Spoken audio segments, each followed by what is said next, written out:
Let's take it from the perspective of what you saw from Arsenal.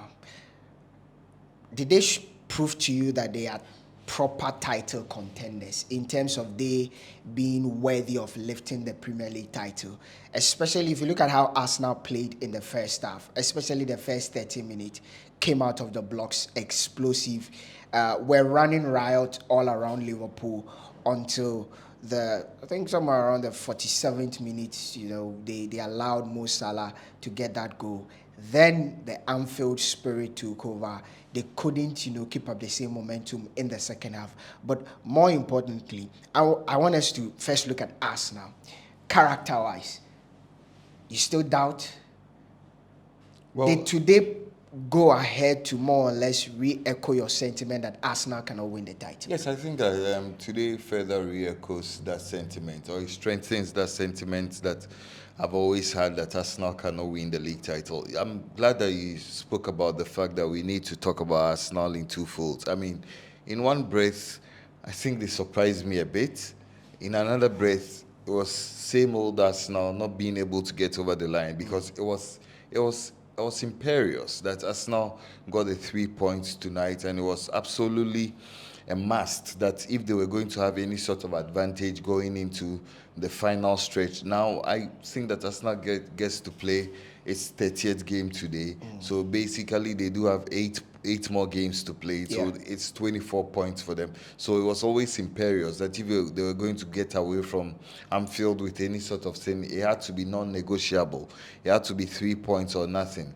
I was surprised because, one, Arsenal came out of the blocks very early, and I think that Liverpool could not find an antidote to the early onslaughts by Arsenal. That's true. They played very well, and they played the way they've been playing all season. I mean, if anyone has watched this show, we've constantly spoken about the fact that when Arsenal are at their fluent best, what they do is that they create overloads in the midfield, and then they replicate those overloads in the width, on the left and on the right. You understand? Whichever way it works for them. Today, the right side of the attack wasn't too potent. I think that most of the threat had to come from Zinchenko and Martinelli. So when Arsenal are their fluent bits, that's what they do. They create overloads. And then you could see somebody like Zinchenko being a main figure in that particular creation of overload. And so what he did was that he freed a lot more Martinelli.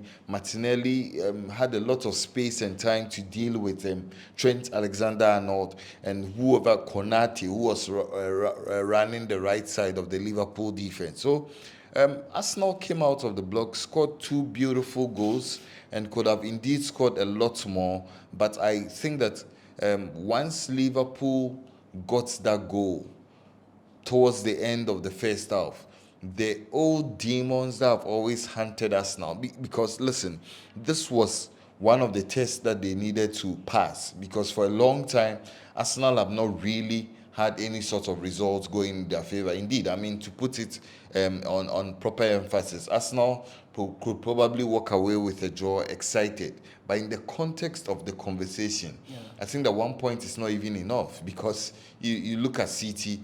What technically this means is that Arsenal are 6 points ahead of City at this material time. City have the superior goal difference, and then City have a game in hand, and potentially could play Arsenal. I said potentially, yes. I mean, they play Arsenal at the Etihad. You understand? So, all things being equal, hypothetically, if City gets over the game in hand, what they do is that they have to wait for Arsenal at the Etihad. And when they come to Etihad and City beats Arsenal at the Etihad, which I expect to happen, it means that City have firm control of the title race again. And so, what would Arsenal do playing catch up? I have always said that anything but 3 points today would probably have put some of my rants to bed, because I have said that on trend analysis alone, City have proven time without number that they are a team that's capable of going on a wild stretch. You understand? They have done it time without number.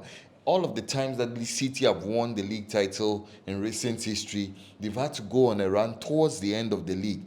13, 12, 14, 15 matches, 16 matches unbeaten. So there was actually a time they went 22 exactly games the point. unbeaten. Exactly the point. That's So crazy. if you are looking for a team that's able to go the final haul, if you are looking for a team that has characters, that has all the personalities in place to be able to go 10, 15, 20 matches unbeaten towards the end, you cannot look beyond this City team. They have so much experience. They have people who have been able to negotiate some of these curves in their dressing room. And I think that's where the advantage lies for City and the disadvantage lies for Arsenal.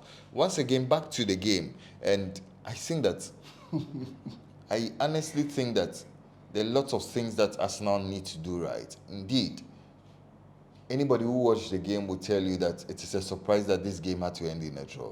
This game shouldn't have ended in a draw. Where were you surprised? Because on the part of Liverpool, on the part of Arsenal, where does the surprise lie? Well, Because for Arsenal fans, they will look at it.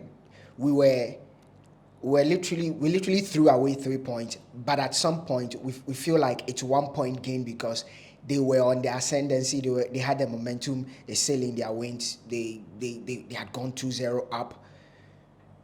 They were at some point, seemingly it looked like they were losing the game. So it's just like a double-edged sword. They were winning 3 points. At some point they were gaining 1 point. So where lies the surprises? Well, the surprise lies in the fact that in games like this, it's all about the moment. And if you look at the whole game holistically, if you put everything in proper perspective, you realize that this was a game where Liverpool had the most moments. Yeah. You understand? Yes, you can count how many chances Arsenal had to create in the second half. But you look at Liverpool, you look at the fact that they had to play a draw with Salah being this lethargic. I've not seen Salah this lethargic in a while. You understand? I mean, if Salah had 50%, 60% of the Salah we have come to know, we would not be having this conversation now. Then you had chances falling in the end to people like Konate. I mean, I literally jumped up out of my sofa. He's not scored a goal for Liverpool yet. But I mean, this is you playing at the cup end. This is you expecting everything to fall because they were literally throwing the kitchen sink at Arsenal. But you faulting for that chance miss? Because for me, the ball literally came to hit him in a position, or he was he had already taken a stance with which he couldn't play the ball with his leg, neither could he play the ball with his head or head the ball inside. He only had the option of chesting the ball, into the net. But why not give credit to, Ramsdale? No, but if you had the option of chesting the ball, generate power, chest it. You have to chest it. I think it's more about the momentum with which he was running towards the ball. Well, I mean, I agree with you, but I mean, this was virtually unpardonable. I mean, that he had his hands on his head. When I watch football matches, the reaction of players tell me everything because they are the best judges of situations and scenarios like that. Where that he had his hands on his head. It should tell you that he knew that he didn't do his best at that particular material time. So for me, as much as I agree with you. The bit that I still feel that Arsenal fans should not lose hope. Yes, it's looking increasingly likely that. Listen, at this particular moment, Arsenal would have to win every single game they have at their disposal. Next week, they go away to the West Ham Stadium, London, to play West Ham, who are battling relegation. On paper, it looks like a game that Arsenal should win because West Ham have been struggling. But from there, they again play away to City at the Etihad Stadium. Then they play at home against Chelsea. They play against Nottingham Forest. They take on the likes of Newcastle. Are run by the Arsenal fans. They are remaining 8 games, as well as City's remaining 8 games. But this is 9 games. City have 9 games because they have a game in hand. But this is where I want Arsenal fans should still be hopeful that they are winning the league. I still feel that they are winning the league because in this particular game, like you said, Arsenal came out of the blocks, explosively very, very well. But in a game that I feel Arsenal should have lost, because from the second half, Liverpool had everything going for them. The fans, the momentum, everything.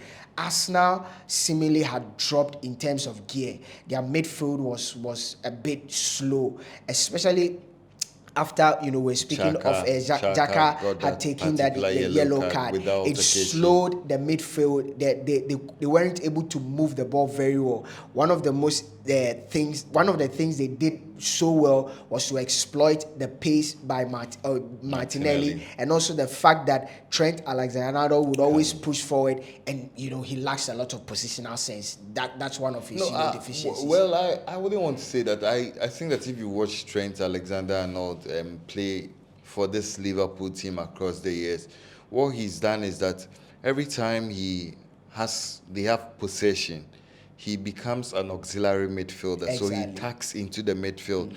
Same things Zinchenko does with this similar things Arsenal City do. City do it and do it so well. So you have people like when Cancelo used to be there, you have people like Cancelo, or you have people like Nathan Ake, John Stones, whichever one it is, or this British boy tack into the midfield. Rico and then Lewis?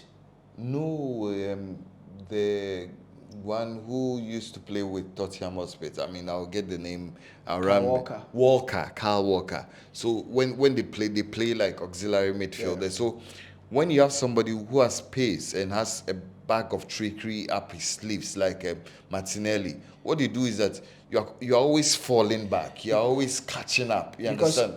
That's where I feel that Arsenal could have exploited that more. They didn't exploit the spaces that was left behind by Alexander, because bombing forward. He was, Martinelli was their major source of